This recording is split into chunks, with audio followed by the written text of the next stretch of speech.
네. 어 우리 사역자분들은 기억해 주셨으면 좋겠습니다. 우리는 어 분명한 언약 속에 있는 전도자들입니다. 하나님은 우리는 언약으로 살아가는 사람들이에요. 그쵸? 우리는 가진 능력으로 살아가는 사람들이 아니라요. 우리는 우리가 받은 응답 가지고 그거 자랑하면서 살아가는 사람들이 아니고요. 우리는 뭐 내가 뭔가 좀 보여지고 그런 것으로 우리가 인도받는 것이 아니라요.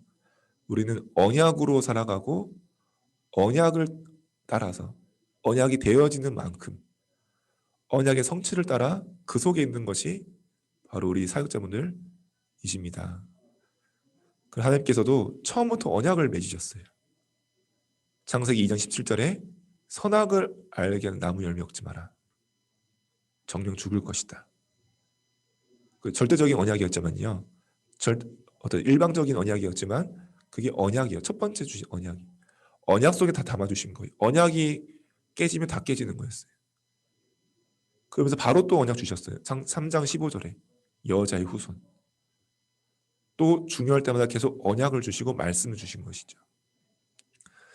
그런 것처럼 우리는 이 언약 속에 있는 것이 중요하지 막 내가 오늘도 좀 잠깐 속을 수도 있고 여러 가지 일과 사건들이 있을 수 있지만요. 결국 내가 언약 붙잡으면 승리하는 거예요. 오늘 봤던 말씀처럼 함나가 이세가 이도로가 그들의 인간됨을 다 알 수는 없어요. 하지만 다 사실 부족하고 연약했을 거예요. 인간적으로 봤을 때는. 다 나오지 않아서 그렇지. 그래서 그들의 상태와 수준과 상관없이 언약 속에 들어갔기 때문에 237의 축복 속에 들어간 것입니다. 그래서 그걸 딱 기억해 주셔야 돼요. 하나님께서 뭐라고 말씀하시냐면요. 첫 번째로 우리를 언약적인 축복 속에 창세기 12장 1절 3절에 보면요. 내가 너에게 지시한 땅으로 가라. 그게 뭡니까? 언약 속에 우리를 부르신 거예요. 언약 따라가도록. 내가 너로. 그 말은 우리를 통해서 세계복음하겠다. 우리 통해서 현장을 살리겠다. 가정, 가문 살리겠다. 그것은 언약이에요. 우리가 하겠다가 아니에요. 내가 너로. 하나님 손에 있는 거예요. 하나님 주권 속에 있는 거예요. 그게 바로 언약이에요. 언약은 하나님의 것이에요. 그래서 우리는 뭘 하겠다, 내가 할 수 있다가 아니에요. 언약적인 축복 속에 들어와 있는 것이죠.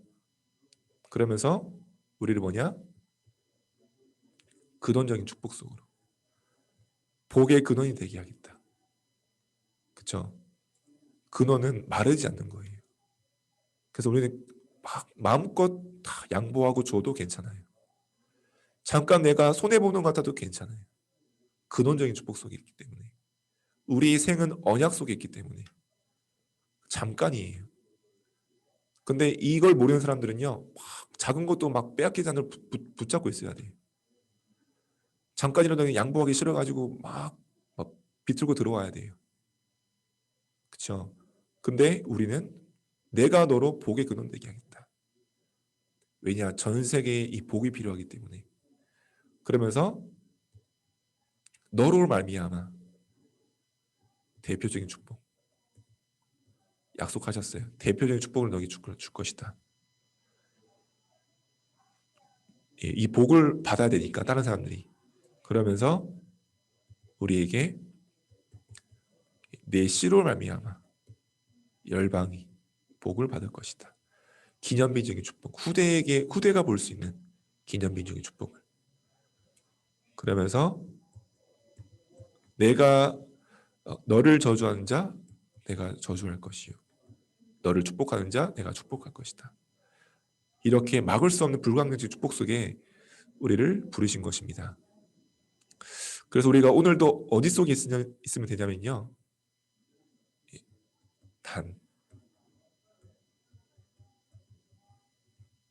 이 언약과 이 언약은 좀 다른 표현이죠. 서원입니다.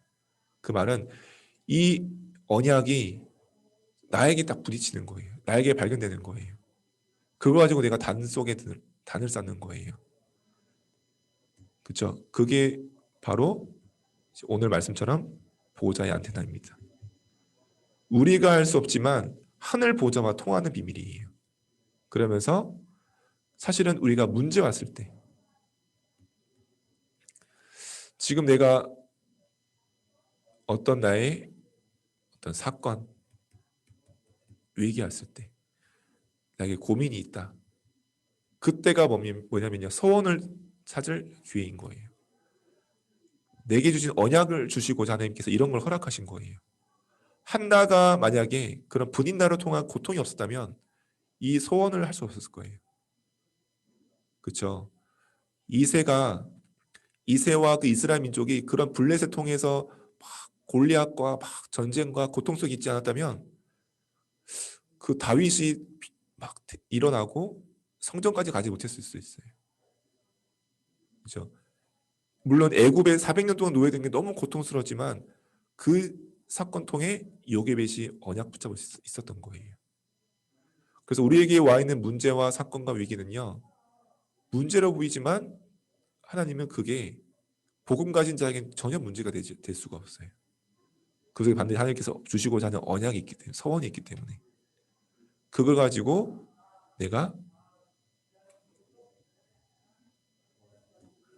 누림 속에 들어가는 것입니다. 내가 상황을 누리는 것이 아니라 문제를 누리는 것이 아니라 언약 속에 들어가는 거예요. 그 행복을 누린 것이 바로 사무엘상 2장 1절에 10절입니다. 한나가 이걸로 행복하게 된 거예요.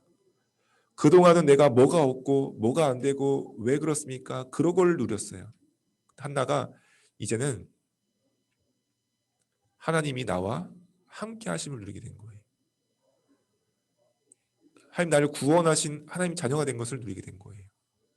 그런 나에게 하나님이 계획이 있음을 기뻐하게 된 거예요. 그 누림 속에 내가 들어가는 거예요. 그 단위예요. 그래서 창세기 13장 14절 18절에 아브라함이 이 단을 쌓게 된 것이죠. 전에 하던 대로 또 가나안 땅 돌아가자마자 다시 단을 쌓고 그 자리에서 또 롯을 떠나보내고 거기서 또 단을 쌓았어요. 그래서 우리에게 어떤 단이 필요합니까? 이제 정말 현장의 빈 곳을 보는 그 단이 필요합니다. 왜 그렇습니까? 우리 현장은 비어 있어요. 어떻게 비어 있습니까? 정확한 복음이 전해지지 못해서 현장이 다 비어 있어요. 그렇죠? 정확한 복음을 몰라서 복음이 전해지지 않아서 또 정말 이 복음을 알긴 알아도 정말 그 중심으로 그리스도를 고백하지 못해서 현장이 비어 있고 재앙과 저주를 막지 못하고 있어요. 그 속에 우리 후대들이 놓여 있고 비어 있습니다. 그 속에 우리가 정말로 내가 현장을 위해 단을 쌓는 사람, 그 한 사람이 필요해요. 좀 하나님, 내가 정확한 복음이 없어서 재앙 만난 이 가정을 두고 한 번도 복음을 고백하지 못해서 예수를 주로 그리스도를 주로 고백하지 못해서 흑암과 저주 세력을 막지 못하고 있는 이 영혼을 두고 그 후대를 두고 내가 단을 쌓는 거예요. 정말로 그리스도 언약을 가지고 그리고 이미 승리한 싸움을 누리며 단을 쌓는 거예요. 그렇죠? 승리했다는 말은 그 현장이 바뀌고 안 바뀌고 아니에요. 그 사람이 뭐 깨닫고 안 깨닫고 아니래요. 이미 흑암은 다 꺾였어요. 그렇죠? 그걸 우리가 누리는 단위예요. 나머지는 오는 결과일 뿐이에요. 하나님 주권 속에 있는 거예요. 하나님께서도 모든 사람이 다 복음 받는다고 하지 않으셨어요. 모든 사람이 다 깨닫는다고 하지 않으셨어요. 그렇지만 예수는 그리스도요 흑암은 결박되었고 권세는 꺾였어요. 그 세상 나라, 사단의 나라 속에 하나님 나라의 일을 누리도록 우리를 보내신 거예요. 그 단을 누리는 우리 사역자분들 되었으면 좋겠습니다. 기도하겠습니다. 하나님 감사합니다. 오늘 아브라함이 주셨던 이 축복, 한나가 누렸던 그 행복, 그 속에 현장을 향한 그 빈 곳 속에 단을 쌓는, 단을 회복하는 우리 사역자분들 한 분 한 분 되게 하여 주사, 완전 비어있는 우리 후대들 가운데 하나님 나라의 일이 특별히 미치한 현장 속에 하나님 나라가 임하는 축복이 모든 현장 속에 임하게 하여 주옵소서. 예수 그리스도 이름으로 기도했습니다. 아멘.